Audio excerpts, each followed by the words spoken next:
بسم اللہ الرحمن الرحیم۔ میرے تحریک انصاف کے ساتھیوں السلام علیکم۔ یہ کل کا ایک شور اٹھ رہا ہے سینٹ کی ٹکٹوں پہ، تو اس پہ میں آج بات کرنا چاہ رہا ہوں کہ جو تحریک انصاف کے کارکن ہیں وہ کیوں پریشان ہیں۔ یہ کے پی کے اندر ہو رہا ہے، ویسے تو آل اوور پاکستان ایسے ہی ہوتا ہے جب جنرل الیکشن ہو یا سینٹ کا الیکشن ہو۔ تو میں ذرا اس پہ بات کرنا چاہ رہا تھا کہ تاکہ کارکنوں کو بھی یہ ساری چیزوں کا پتہ چل سکے کہ ایسے کیوں ہوتا ہے۔ تو میری ریکویسٹ ہوگی تو آپ تمام دوستوں سے کہ چینل کو سبسکرائب ضرور کریں اور آگے شیئر کریں میری کارکنوں کے آگے یہ میری تمام بات۔ دیکھیں، کارکن جو ہوتا ہے، ہر پارٹی کا کارکن جو ہوتا ہے، چاہے کوئی بھی پارٹی ہو، وہ اثاثہ ہوتے ہیں، ایسٹس ہوتے ہیں پارٹیوں کے، اور پارٹیاں انہیں کارکنوں کے ہی سر پہ چلتی ہیں۔ یہ نہیں کہ کوئی بڑا آدمی آ گیا پیسے والا وہ نہیں چلا، نہیں تو ہر پیسے والا اربپتی آدمی وہ تحریک کوئی پارٹی نہ بنا لے، اپنی کوئی تحریک نہ چلا لے، لیکن ایسے نہیں ہوتا۔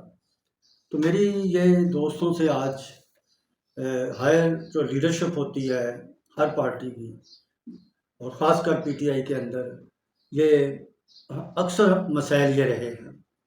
اب آپ دیکھ لیں 2018 کے الیکشن میں عمران خان صاحب سے ہماری ملاقات ہوئی۔ میں نے کہا، خان صاحب اور بھی دوستوں نے کہا کہ آپ الیکٹیبل کو دینا چاہ رہے ہیں ٹکٹ، یا آپ کہتے ہیں جو اسٹیبلشمنٹ کہے گی ان کو دے دیں ٹکٹ۔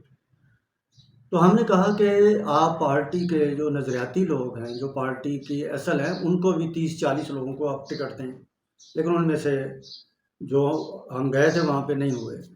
ہم نے وہ بات دل سے ہی نکال دی کہ کوئی بات نہیں، اگر عمران خان چاہتے ہیں کہ بھی اقتدار ملے اور کسی طریقے سے مل جائے تو ہم آ کے اپنے ورکروں کو اکاموڈیٹ کریں گے۔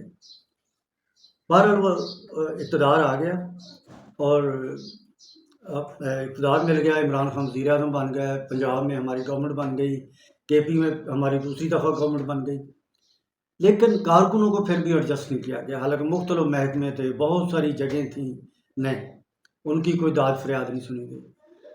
اور پھر آپ دیکھیں کہ اس کا انجام یہ ہوا کہ جن لوگوں کو M L A M P A electables کو بنایا گیا، ان کو منسٹریاں دی گئیں، وہ سب چھوڑ کر چلے گئے مشکل وقت میں، اور کارکن آج بھی کھڑے ہیں۔ مطلب میرے ساتھ اور بھی لوگ تھے، مجھے بھی کسی کو ہمیں ٹکٹ نہیں ملا تھا، لیکن ہم ساتھ کھڑے ہیں، گورنمنٹ کے دوران بھی ہم ساتھ رہے۔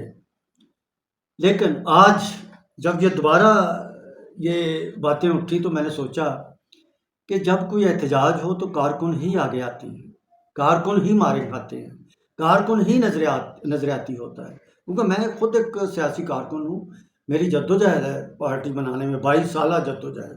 22 سال کے بعد ہمیں اقتدار ملا تھا 2018 میں، اس کے بعد آج تک جدوجہد میں ہم سب، اور کارکن ہی جیلوں میں جاتا ہے، کارکن کے گھر پر ہی مصیبتیں پریشانیاں آتی ہیں۔ لیکن جب ٹکٹ دینے کی باری آتی ہے تو پارٹی کی لیڈرشپ کے اندر ان کے جو چہیتے ہوتے ہیں یا جو کروڑ پتی ارب پتی ہیں، ان کو سلیکٹ کر لیا جاتا ہے کہ ان کو ٹکٹیں دیں، کارکن بیچارہ دیکھتا رہ جاتا ہے۔ اور یہ آج کی ناانصافی نہیں ہے، یہ کافی الیکشنوں میں ہو چکی ہے، اور اب جو ہوئی ہے ناانصافی، میں نے سوچا کہ اس پہ میں ضرور بات کروں گا۔ کارکن بھی کر رہے ہیں، ہر واٹس ایپ گروپ میں کارکن بول رہا ہے کہ یہ کس طرح آپ لوگ کس طرح ٹکٹیں دے رہے ہیں، کیوں کارکنوں کو اگنور کیا جا رہا ہے۔ لیکن بہرحال یہ ابھی تک فیصلہ ہو رہا ہے۔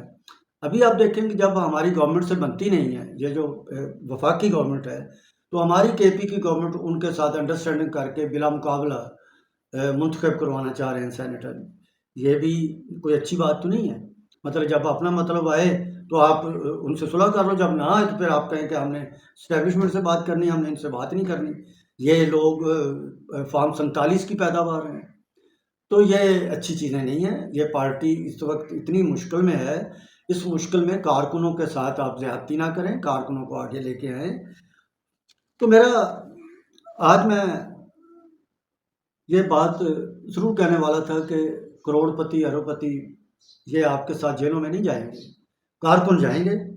اور جس طرح کہ آپ نے دیکھا کہ یہ 2024 میں ٹکٹیں جس طرح دی گئیں، اس میں کئی ایسے لوگ تھے جن کے اوپر شبہ نہیں، باقاعدہ یہ بات کہی جا سکتی تھی کہ یہ بندہ کسی وقت بھی پی ٹی آئی کو، پارٹی کو، عمران خان کو دھوکہ دے سکتا ہے۔ اور آپ نے دیکھا 26 آئینی ترمیم میں 13-14 ایم این ایز نے دھوکہ دیا اور وہ منظور ہو گئی۔ اب آپ یہ دیکھیں کہ اس میں 7-8 انہوں نے ایم این اے پارٹی سے نکال دیے ہیں، لیکن کچھ کو ابھی بھی نہیں انہوں نے نکالا۔ وہ اس لیے نکالا نہیں، وہ کوئی کسی کا رشتہ دار ہے، کوئی کسی کے اوپر ہاتھ ہے، کسی کا، کسی نے کچھ گفٹ کر دیا ہوگا۔ تو یہ ظلم ہے کارکنوں کے ساتھ۔ آج میں ریکویسٹ کرتا ہوں کہ جس طرح پیپل پارٹی ایک پارٹی اٹھی تھی، کارکنوں کے ذریعے اٹھی تھی، جب کارکنوں کے ساتھ زیادتیاں کی گئیں تو وہ سندھ تک محدود ہو گئی پارٹی، وہ آگے نہیں بڑھ سکی اور کئی سالوں سے۔ تو اسی طرح پی ٹی آئی اس وقت پورے پاکستان میں اس کا وجود ہے، پورے پاکستان میں اس کا ووٹ بینک ہے اور بڑھ رہا ہے۔ لیکن اگر اس طرح کی حرکتیں کی گئیں، اس طرح کی زیادتیاں کی گئیں، تو پھر ہمیں کوئی نہیں روک سکتا کہ ہمارے ساتھ کیا ہوتا ہے۔ تو میری پھر ریکویسٹ ہے کہ آپ کارکنوں پہ اعتماد کریں، دوسری پارٹیوں کا کلچر نہ اپنائیں، اپنے کارکنوں کو آگے لے کے آئیں۔ جب آپ سیاسی کمیٹیاں بنائیں یا آپ کوئی پارٹی کی ذمہ داری دیں تو کارکنوں کو ہی آگے لائیں۔ یہ میری آپ سے ریکویسٹ ہے لیڈرشپ سے، اور مجھے امید ہے پوری کہ وہ میری ریکویسٹ کو ضرور مانیں گے، اور انشاءاللہ تعالیٰ کارکن بھی اس پارٹی کے ساتھ اپنی جد و جہد میں اور زیادہ آگے بڑھیں گے۔ تو بس میرا انہی الفاظ سے میں خدا حافظ کہتا ہوں۔ Thank you.